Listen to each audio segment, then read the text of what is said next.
Hello guys, আসসালামু আলাইকুম। আজকে সকাল সকাল এসেছিলাম ভিডিও করতে হারবাড়িতে।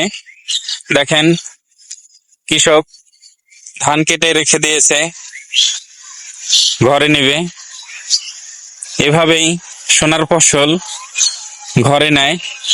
যদি ঘরে নিয়ে তারা সুন্দরভাবে করতে পারে, তখনই কৃষকের মন শান্তি হয়।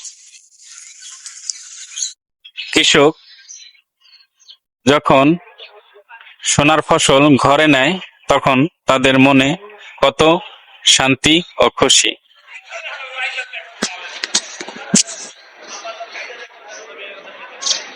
সারা মাঠ ভরা ফসল, কৃষক সোনার ফসল ঘরে নিচ্ছে, তাদের মনে খুব শান্তি। সারা মাঠ ভরা ফসল, সোনায় সোহাগা। কারণ এই সময় অনেক কৃষকের মনে অনেক শান্তি থাকে ও খুশি থাকে। কৃষক তখনই পরিপূর্ণ সুখটা পায় যখন ফসলটা সুন্দর মতো ঘরে নিতে পারে। তখনই তাদের মনে হাসি খুশিতে ভরে যায়। সোনার ফসল ঘরে নেয়া আল্লাহর একটা নিয়ামত। এই নিয়ামত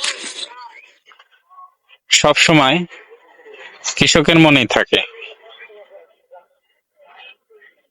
কৃষকের মনে শান্তি, মাঠ ভরা ফসল। কৃষক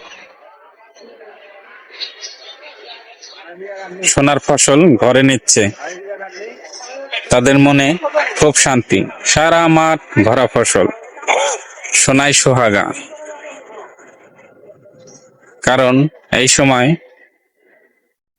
অনেক কৃষকের মনে অনেক শান্তি থাকে ও খুশি থাকে। কৃষক তখনই পরিপূর্ণ সুখটা পায় যখন ফসলটা সুন্দর মতো ঘরে নিতে পারে।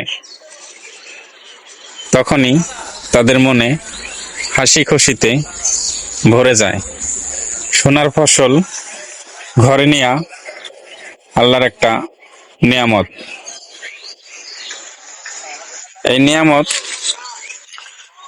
সব সময় কৃষকের মনেই থাকে। কৃষকের মনে শান্তি তখনই ফিরে আসে যখন কৃষকের মনে হাসি তখনই ফুটে আসে যখন কৃষক তার সোনার ফসল সবকিছু করে ঘরে নিতে পারে। সবাই ভালো থাকবেন, সুস্থ থাকবেন। কৃষকের জন্য সবাই দোয়া করবেন। আসসালামু আলাইকুম রহমতুল্লাহ।